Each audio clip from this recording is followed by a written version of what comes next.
Olá, você está no De Frente com as Nutris. Eu sou a Inara Bessa. E eu sou a Camila Vasconcelos e eu quero te fazer uma pergunta. Você sabe como evitar o diabetes infantil? Sabe como ele começa? A gente só fala muito sobre diabetes para adulto, né? Exatamente. E muitas das vezes as mães sempre têm dúvida se o filho está numa estatura correta. Certo. Então, você sabe quem você procura quando você tem essas dúvidas? Pediatra?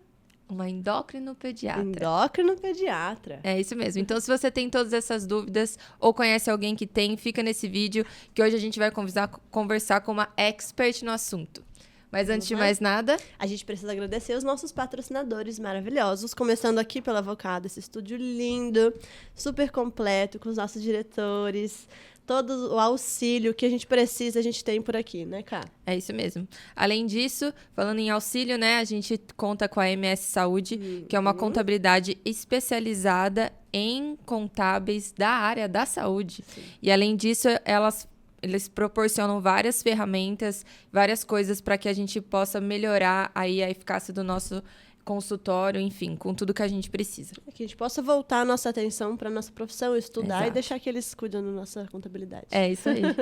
A gente não pode esquecer também de uma loja de suplementos também muito completa e muito excelente, com um atendimento muito bom, que a gente preza muito, né? O atendimento, é o que principal. É a Body Shopping.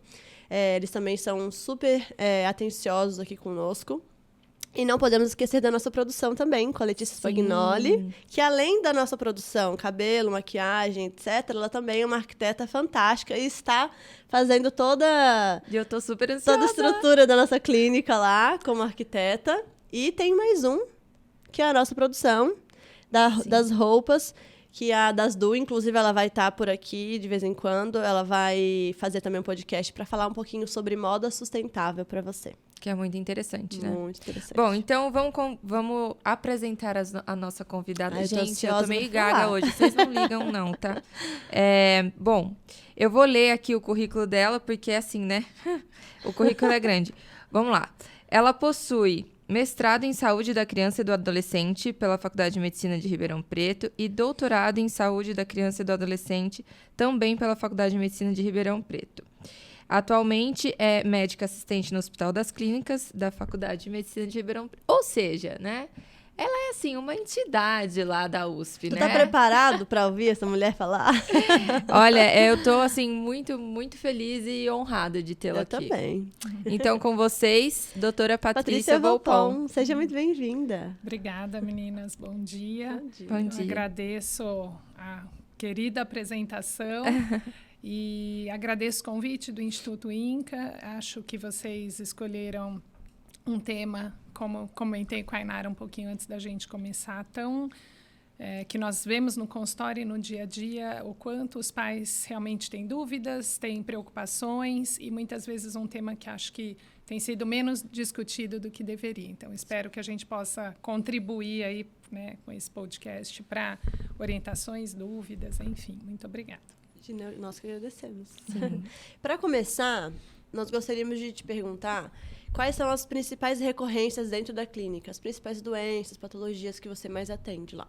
Sim. Na verdade, a endocrinologia pediátrica é o ramo, né, a área dentro da pediatria que investiga e avalia todas as alterações hormonais na infância e adolescência.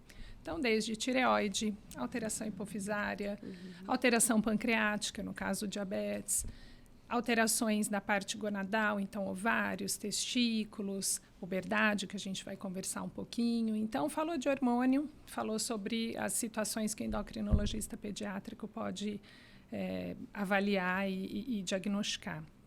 E é interessante isso, porque existem também muitos tabus, né, na população. Então, por exemplo, tireoide. Não, eu tenho tireoide, o fulano tem, o ciclano não tem. Quer dizer, isso até... Acho que vocês fizeram um podcast com a Júlia, ela comentou isso. Em crianças isso é mais intenso ainda. Quer dizer, não, mas como assim meu filho tem problema de tireoide ao nascimento, um hipotireoidismo congênito? Como minha filha de 1 ano está com diabetes? Né? Então, assim... São situações em que a gente vê que, às vezes, fica mais difícil para um diagnóstico ser feito porque não são pensados, né? Às vezes a criança está lá, uma criança de 5, 6, 7 anos que já tinha desfraldado, já não fazia mais xixi na cama, de repente ela volta a fazer xixi na cama, começa a comer demais, beber muita água, perde peso. E as famílias, às vezes, não conseguem pensar em falar, poxa, será que eu tenho que levar no pediatra? Isso é normal, não é? Às vezes até levam, e alguns colegas pensam nas situações mais comuns e não vão lembrar, por exemplo, poxa, será que isso é um diabetes? Eu vou fazer um destro? Graças a Deus, hoje a medicina evolui cada vez mais, a gente tem colegas super bem informados. Mas como não eram doenças tão comuns e tão conhecidas, às vezes eram diagnósticos que ficavam lá no 3º ou 4º plano, né? E hoje a gente tem visto a população também muito mais atenta a tudo isso. Então, hoje a gente recebe crianças, por exemplo, que a mãe fala, comecei a ver que bebia mais água, que estava comendo mais, formiga no vaso, aí minha mãe tem lá diabetes, eu peguei o aparelhinho dela, vi que estava alterado, né? E o pediatra, claro, infinitamente mais do que antes, eu acho, tem pensado nessas situações, o que, graças a Deus, tem trazido essas crianças mais cedo para a investigação, né? Tanto ambulatorial, enfim. E para a gente poder ajudar o quanto antes, né? Mas, em resumo, todas as situações de alterações hormonais, de hipófise, que é uma glândula pequenininha que a gente tem dentro do cérebro, que controla todos os hormônios, até a questão ovário-gônada, aí tá tudo, a gente aborda tudo isso. Sim. Eu vi que você falou muito sobre a recorrência ter aumentado, né? Sim. Tanto antes quanto agora no podcast. E por que você acha que teve um aumento cada vez mais de diabetes infantil, essas alterações das glândulas, etc? Você acha que na verdade, eu acho que toda a estrutura, né, toda essa evolução que a gente está tendo, essas mudanças até do ar, né, do nosso ambiente está causando isso. Qual que é o seu ponto de vista? Eu acho que são 2 fatores, Inara. O primeiro é igual a gente fala sobre câncer, neoplasia, né? Quanta gente devia morrer antigamente sem saber que tinha. Sabe aquelas histórias? Fulano morreu do quê? Não sei, morreu, né? Então, assim, eu acho que hoje o acesso à informação, o acesso à saúde e o acesso ao diagnóstico melhorou demais, né? Então, eu acho que hoje as pessoas já se ligam, meu filho lá entre os 10 amigos da sala, parece que ele está meio abaixo, já vou procurar alguma coisa. Não é igual antigamente, que era assim, eu sou baixo, meu marido é baixo, tarará, e vamos que vamos, né? Então, acho que esse é um dos fatores que fez com que a prevalência das doenças endocrinológicas na rotina do consultório do dia a dia aumentasse, né? Elas têm aparecido mais porque acho que as pessoas têm investigado mais e têm se ligado mais. Certo. E o outro ponto entra, né, casa com isso que você falou, que seriam o que a gente chama de disruptores endócrinos. Então, seriam situações ambientais que levariam a alterações hormonais, digamos assim. Isso é algo super discutido ainda, a gente tem uma série de estudos que, né, uns falando a favor, outros contra, mas, por exemplo, vocês devem lembrar da história do bisfenol, né, que foi retirado aí, graças a Deus, há anos. O bisfenol era um baita de um disruptor endócrino, que seria o quê? O que é essa palavra, disruptor endócrino? Substâncias que a gente ingere, que a gente consome, eventualmente que a gente inala, que podem alterar o nosso perfil hormonal, o nosso perfil metabólico, né? Então, o bisfenol foi descoberto que ele fazia isso, quer dizer, a gente tomava alimentos aquecidos, comidas aquecidas em plástico que liberavam essa substância, e essa substância podia trazer alterações hormonais, né? Não hormonais em si, mas nas glândulas e, consequentemente, na questão hormonal. E aí, com isso, você começou a ver, por exemplo, neoplasia de tireoide, que era uma coisa bem menos incomum, o aumento da incidência, a questão das ambiguidades genitais, que são crianças que nascem com alterações de genitália. E aqui eu quero que fique muito claro que, lógico que isso não é culpa, né? Eu conheço uma pessoa que o filhinho nasceu com uma genitália não masculina e não feminina, então a culpa foi porque comeu lá um alimento aquecido no plástico. Não é isso. Mas a gente acha que são realmente uma somatória de fatores ambientais. Eu acho que isso é um preço que nós pagamos com a civilização e com a urbanização e com o crescimento das coisas, né? E que vão interferir, vão alterar, mas não, né? Eu acho que eu sou mãe também, a gente tem muito às vezes, essa coisa de querer achar a culpa, né? Onde que está a culpa? Onde eu errei? Por que aconteceu isso? Então, eu acho que eu queria que ficasse muito claro que, apesar da gente saber que tudo isso existe, não dá para a gente falar, nossa, então, ó, foi por isso que aconteceu tal coisa. Mas existe, sim, uma mudança ambiental que vem corroborando para que essas situações hormonais prevaleçam. E só para finalizar, a última coisa, desculpa, Camila, essa vida nova que, infelizmente, os seres humanos tem adotado de sedentarismo e má alimentação, né? Eu acho que dentro da endocrinologia não tem como a gente falar de muitas situações endocrinológicas que estão aí intimamente atreladas a um mau estilo de vida, digamos assim, né? Então, a pessoa que come mal, a pessoa que dorme mal, a pessoa não pratica atividade física, ela vai viver num processo metabólico inflamatório o tempo todo. Eu brinco, né? Eu falo, meu paciente inflamado, né? Sim. E isso vai gerar consequências, não tem como. Então, eu acho que também falando dessa questão ambiental, e aí isso sim a gente tem muito mais tarimba, digamos, aí para dizer, ó, a gente sabe claramente, hoje nós temos mais de 450 doenças relacionadas à obesidade, gente, é muita coisa, né? Então, assim, desde câncer até...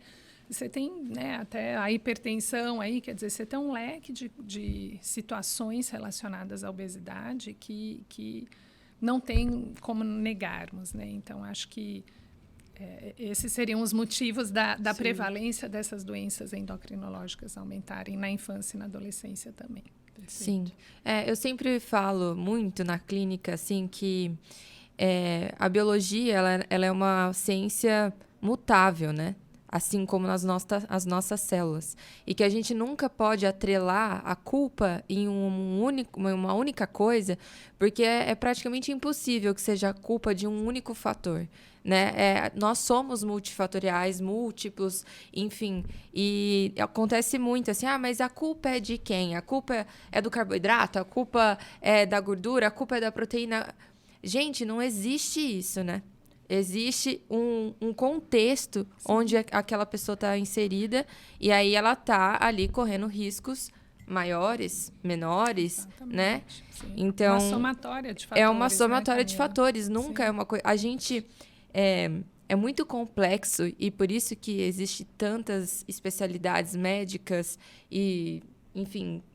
atender todas as áreas necessárias. Porque é tão complexo que uma única profissão não é capaz de sustentar, né? Por isso que a gente bate tanto na tecla de criar uma rede de apoio para o paciente. E também cada um fica na sua área, né? Sim. Para conseguir, de fato, se aprofundar mais e atender. Exato, porque é o que eu brinco, assim, né? Quanto mais especialista a gente fica numa coisa, mais burro a gente fica nas outras, né? Com certeza. Porque você fica tão focado em estudar aquilo em específico e se aprofunda, e se aprofunda, e se aprofunda, que aí as outras coisas ficam rasas. Sim. Porque, de fato, não tem como ficar profundo em tudo, né? Então, eu acho que é importante a gente enfatizar isso, porque as pessoas sempre procuram um culpado, né? E não é bem assim. Acho que com criança e adolescente mais ainda, com certeza. Mas falo que nasce um filho, nasce a culpa junto, né? É muita culpa, né? Muita culpa envolvida. Mas eu queria te perguntar qual que é a maior diferença entre o tratamento de um adulto e o tratamento de uma criança ou de um adolescente nas patologias endócrinas? Não são tantas diferenças, Camila. Na verdade, muitos dos tratamentos são reposições hormonais. Então, o paciente que tem um hipotireoidismo vai precisar repor o hormônio tireoidiano que não produz. O paciente que tem deficiência do hormônio de crescimento, repor o hormônio de crescimento. E aí, esses hormônios são os mesmos, né? Então, o mesmo hormônio tireoidiano que eu dou para a criança é o que eu administro para adulto. O mesmo hormônio de crescimento que uma criança usa é o que um adolescente quase adulto aí na transição vai usar. Eu acho que a diferença maior, talvez, seja no tratamento do diabetes, que a gente tem uma gama de tratamentos para o diabetes tipo 2 no adulto, que hoje é um tipo de diabetes que vem crescendo na faixa etária, né, infanto-juvenil aí, e a gente não tem todas as medicações disponíveis para o adulto, liberadas para as crianças. E algumas medicações aí, por exemplo, né? Acho que vocês já discutiram aqui sobre liraglutida, semaglutida, que são aí as medicações hoje aí estão na moda, né? O Ozempic, Saxenda, Victoza para obesidade. Então, por exemplo, hoje O Saxenda é a única medicação por bula liberada acima de 12 anos para uso. O Ozempic deve entrar. Então, o que a gente vê na pediatria? A gente anda sempre um passinho para trás nessa parte terapêutica, não para trás no sentido ruim, mas a coisa é mais cuidadosa antes do tratamento chegar na faixa etária pediátrica. Mas eu acho que são pouquíssimas diferenças, assim, em termos de tratamento. Entendi. Patrícia, como você disse, a diabetes ela tem crescido, tem se desenvolvido muito, né? E acho que a diabetes tipo 1, ela é a mais recorrente entre as crianças e adolescentes. E eu acho que os pais eles ficam um pouco perdidos em relação a isso, até pela própria conscientização do seu próprio estilo de vida, né? Então, às vezes, não tem um hábito bom e não consegue orientar o próprio filho, por falta de informação ou vários motivos. Como você poderia orientar os adultos, os pais, para prevenir e conseguir identificar que o filho está apresentando sinais da diabetes tipo 1? Então, vamos lá, Inara. Acho que tem uns pontos interessantes para a gente trazer aqui, né? O diabetes tipo 1 e o diabetes tipo 2 e outros tipos de diabetes que a gente pode encontrar na infância, que são chamados de diabetes monogênicos, tá? Certo. O diabetes tipo 1 é o que você falou, ele é o mais prevalente, ele é um diabetes onde existe uma autoimunidade, então por algum gatilho, que também a gente tem várias suposições, mas a gente nunca consegue fechar qual deles é, a criança ou adolescente, ou até o adulto, porque o adulto pode vir a apresentar um diabetes tipo 1 numa fase da vida dele, aí, exatamente. Ele começa a produzir autoanticorpos que vão destruir a célula beta pancreática e essa célula beta para de produzir insulina, tá? Isso é importante salientar, porque a hora que a gente fala assim, o que eu posso fazer para prevenir o diabetes tipo 1? Nada, tá? Porque essa autoimunidade, essa autoprodução de anticorpos é algo determinado via genética, via um complexo que a gente chama de HLA, que é um sistema que nós temos no nosso organismo aí de organização aí das nossas respostas, digamos assim, em termos disso, de autoimunidade, enfim. Então, isso é importante também salientar, porque os pais dos pacientes com diabetes tipo 1 vêm com uma carga de culpa gigante. Eu dava muito doce. Eu deixava tomar muito refrigerante. Eu, sei lá, fazia tal coisa e foi isso que deixou. É claro, gente, que quanto mais saudável for a vida de qualquer um de nós vamos estar prevenindo tudo, Sim, né? perfeito. Então, eu gostaria, né, de ter uma vida longa, saudável. Vamos investir nisso, né? A gente sabe.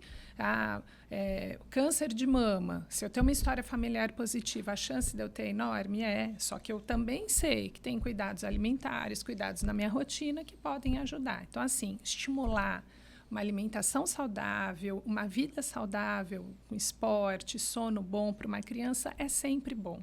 E mesmo porque, se vier a aparecer um diabetes numa criança um diabetes tipo 1, que não há um controle sobre ele, digamos assim, numa criança que já tem uma rotina saudável, o cuidado é infinitamente mais fácil de uma criança que já vem numa rotina totalmente bagunçada. Né?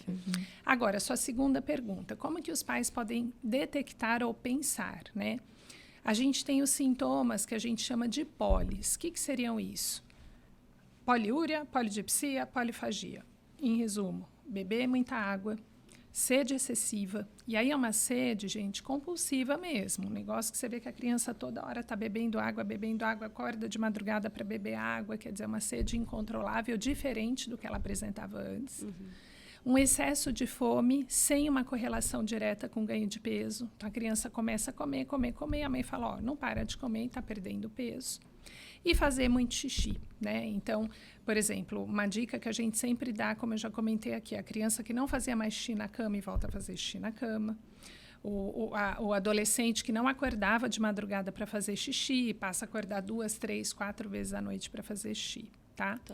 Sintomas mais agudos, quando a criança já está num estado que não está legal, que já vem de semanas nesse processo de beber muita água, fazer muito xixi, emagrecimento, seriam ficar mais fraquinha, mais molinha, às vezes dor abdominal, né, que são sintomas aí que podem aparecer. Agora, lembrando de novo também, não é porque seu filho está com dor abdominal, está mais molinho, ou passou numa semana aí que tomou um pouquinho mais d'água, fez um pouquinho mais xixi, que de cara a gente vai se alarmar e sair avaliando a glicemia sempre, né? Mas esses sintomas mais exuberantes, é importante procurar uma assistência médica, sim. Eu estava comentando com a Inara antes de começar o podcast também que hoje é interessante, a gente se surpreende como as famílias estão ligadas nisso. Então, nós já tivemos pacientes... Olha, a minha mãe é diabética, ela tinha lá o aparelhinho de medir glicemia, eu vi que meu filho estava bebendo mais água, estava esquisito, fiz lá uma pontinha de dedo e veio 400 de glicemia, que é uma glicemia super alterada, né? Mas as bases do diagnóstico seriam essas. Começou a beber água demais, escapar xixi na cama, acordar à noite para fazer xixi, comer demais com emagrecimento, a gente fecha aí, né, em 99% dos casos o diagnóstico do diabetes tipo 1. Tá? Perfeito. Zanon, quanto que a gente tem de tempo? 5 minutos. A gente só tem mais 5 minutos. Meu Deus, não perguntei um terço do que eu queria. Mas eu vou aproveitar a deixa e fazer uma última pergunta para você. Você explicou tão bem a diabetes tipo 1 que eu vou aproveitar o gancho. Ainda é bastante comum que pais, avós ou cuidadores achem que uma criança saudável é uma criança gordinha. E até eu estava com a Júlia semana retrasada, a gente estava voltando de São Paulo, e aí passou uma criança tão gordinha, mas tão gordinha, no posto de gasolina que a gente parou. E aí eu e ela, sem perceber, a gente se olhou assim automaticamente e falou, nossa, aquilo me dói o peito, porque eu falo, os pais, se soubessem o que estão fazendo, não faria, né? Com certeza. Quando a criança tem sobrepeso, a obesidade, com diabetes tipo 2, esses sintomas são os mesmos, os poli? Tá, isso é uma ótima pergunta também. Camila, na verdade... o diabetes tipo 2, ele é uma doencinha silenciosa e danada, né? Eu falo que o diabetes em si, ele come pelas beiradas, ele é danado por isso. E o diabetes tipo 2 não necessariamente vem com um quadro tão florido, né? Então, muitas vezes é o que você falou, é uma criança que vem com quadro de obesidade há anos, de longa data, vai sobrecarregando esse pâncreas com uma resistência insulínica importante, e aí chega uma hora que esse pâncreas começa a não conseguir produzir mais a quantidade ou responder à quantidade de insulina que tem sido produzida, né? Mas sim, numa fase um pouco mais avançada, né, ou seja, em que esse diabetes está instalado sem diagnóstico há tempos, e geralmente isso não tem acontecido porque a gente tem feito um screening nessas crianças com obesidade mais precoce. Então, chega uma criança com obesidade, a gente tem que avaliar glicemia, hemoglobina glicada, né, as variáveis outras metabólicas, lipidograma, enfim, para fazer o diagnóstico mais precoce. Mas vamos supor que é um obeso que não está sendo seguido, não está sendo cuidado, ele pode, e a gente vira e mexe, recebe caso assim no hospital, de pacientes com diabetes tipo 2 que abrem o quadro, que descobrem o diagnóstico com uma descompensação muito parecida com o do tipo 1. Então, também tem pólis, podem fazer uma situação que é bem menos comum no diabetes tipo 2 do que no tipo 1, que a gente chama de cetoacidose diabética, que é quando o organismo não consegue mais aproveitar o açúcar como fonte primária de energia, e aí ele tem que usar outras fontes de energia, digamos assim, né? Então, pode haver, mas não é a abertura inicial. A abertura inicial do diabetes tipo 2 na criança, o sintoma inicial não tem, né? Vai ser aquele obeso que começa a ficar talvez um sinal para os pais se atentarem. É aquele escurecimento que pode acontecer nas dobras do pescoço, da axila, da virilha, que a gente chama de acantose nigricans. É um escuro que não é sujeirinha de falta de banho, né? Que tem mãe que fala, eu esfregava, eu tentava arrancar, falava, menino, vai tomar banho, tirar essa sujeira. Não vai sair, porque isso é um sinal cutâneo, é um sinal da pele de que a insulina não está mais fazendo efeito como deveria. E basicamente isso, assim, né? Difícil a gente conseguir, acaba que é o exame laboratorial que mais precocemente consegue nos dar essa pista. Mas podem mais para frente acontecer as polis, sim. Tá? Sim. E é por isso, né, Camila, que eu acho que a importância da conscientização voltando lá no início do que a Inara perguntou sobre o que está mais prevalente, eu acho que o boom hoje dentro da endocrinologia pediátrica, disparadamente a obesidade infantil, né? A gente tem vivido isso há um bom tempo já, né? Eu acho que a gente pode pegar a última década e houve um estouro, a pandemia, então, fez um estrago absurdo na meninada, que ficou só em tela o tempo todo, sem atividade física, só comendo, né? E como nós vemos essa ideia que você falou, Camila, de que mas qual é o problema? É criança, tá gordinha agora, vai crescer depois, não tem problema nenhum. Deixa ela aproveitar essa fase. Exatamente. Exatamente essas falas. Chega a me dar uma cólica, assim, quando eu escuto, porque eu falo, gente, não é assim. Exatamente. E eu comentei com a Inara também hoje que, por exemplo, às vezes a gente pega exames de crianças com 10, 11 anos, que já são exames de uma pessoa de 40, 50, 60 anos, sem saúde, né? Não saudável. E isso me assusta, porque eu falo, poxa, se tá assim com 10, com 20, sabe Deus, né? Eu comento muito isso com as mães. Tem crianças que têm ganho de 10, 12 quilos por ano. Eu falo assim, mãe, vamos fazer uma conta junto? Se seu filho hoje, com 10 anos, tem 60 quilos, 70 quilos, quando ele daqui... E vem nesse ritmo de 10, 12 quilos ano, ele chega aos 15 com mais de 100 quilos. Agora, você imagina o que é você, né, carregar aí o dobro, o triplo do que o seu corpo aguentaria. Foi programado para aguentar. É isso que eu sempre digo. Então, eu acho que essa conscientização de que o bebê Johnson, fofinho, gordinho, que gracinha, que coisa linda, isso tem que a gente tem que ter cuidado. E eu sempre trabalho no consultório, e eu tenho certeza que vocês trabalham da mesma forma. Aqui não tem nada a ver com estética. A gente sabe que cada corpo é lindo do jeito que é, cada estrutura é bonita do jeito que é. Eu tenho 1,76 m, como é que eu vou querer pesar 40 quilos? A gente sabe que não tem nada a ver.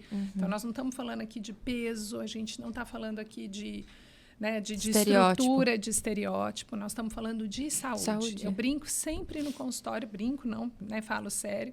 Se a gordura não fizesse mal para a saúde, eu ia ser a primeira a falar, vai embora, come o que você quiser, viva do jeito que você quiser, né? Sim. Mas, infelizmente, é igual qualquer outra droga, né? Sim. Então, eu falo assim, não dá para você ir no médico, estar fumando e ele falar, mantenha esse cigarro que vai ser joia, não vai ter problema nenhum para a sua vida, né? Sim. Então, eu acho que é isso que as famílias têm que entender.